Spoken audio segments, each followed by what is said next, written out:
suis un entrepreneur congolais, je me pointe à l'aéroport de Djili, je quitte Paris, je viens ici, on me malmène comme un petit mafra. Or que le Chinois qui est en face va traverser, excusez-moi, j'ai pris comme ça, je n'ai pas l'affaire avec le Chinois, et qui traverse, qui n'est même pas en costume, et bien lui c'est le roi. En polo. Et bizarrement, quand j'arrive à Paris, l'Européen qui est chez lui, ben, il passe, personne ne va lui dire voilà, mafra vient ici. C'est ça le vrai problème. Il n'y a pas de guichet de professionnels à Ville. Nous devons respecter le professionnel dans tout le pays du monde. Lorsqu'un professionnel arrive, il se pointe avec un passeport de service, entrepreneur de son État, on ne peut pas commencer à jouer avec. Lorsqu'on n'a pas qu'un homme d'affaires qui vient, il y a la coopération commence ici. Les ministres appellent déjà, ou tel directeur, que tel monsieur qui vient de telle nationalité ne les touche pas. Dès qu'il arrive à l'aéroport, il faut le laisser passer. Avant même l'homme l'investit. Sans fouiller, il est mort d'être donné avant que la personne arrive.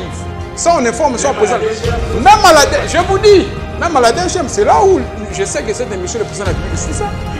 Hein? Mais cette fois-ci, il ne faut pas placer des gens parce qu'il a des ramifications avec tel.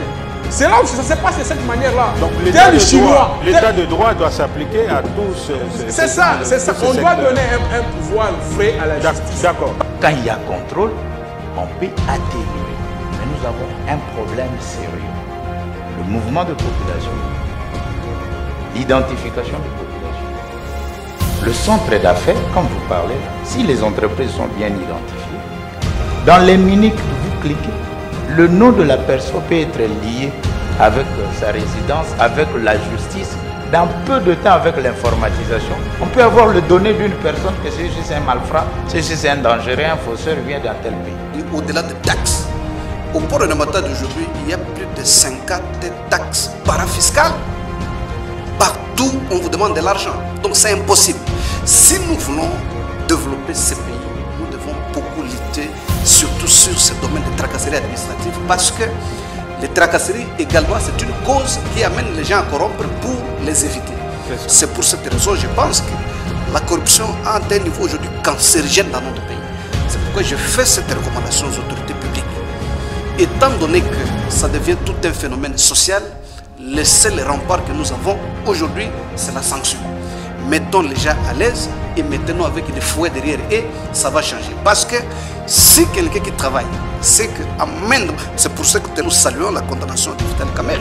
Mais seulement... Vous saluez la condamnation nous saluons cette condamnation parce que nous respectons, je suis avocat, je respecte... Injustement. Non, ça je ne laisse pas lui demander. Vous savez, l'état de droit... Je ne laisse pas. Kamerhe a été condamné. Il a la parole. Kamerhe est justement l'objet d'une machination.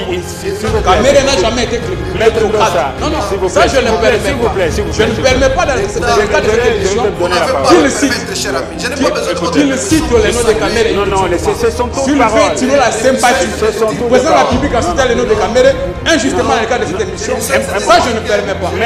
Kamerhe n'a jamais été kleptocrate. Évitez de citer, d'indexer le nom de Kamerhe. Ceux qui ont été condamnés avec Kamerhe sont dehors, sont graciés. Injustement d'ailleurs.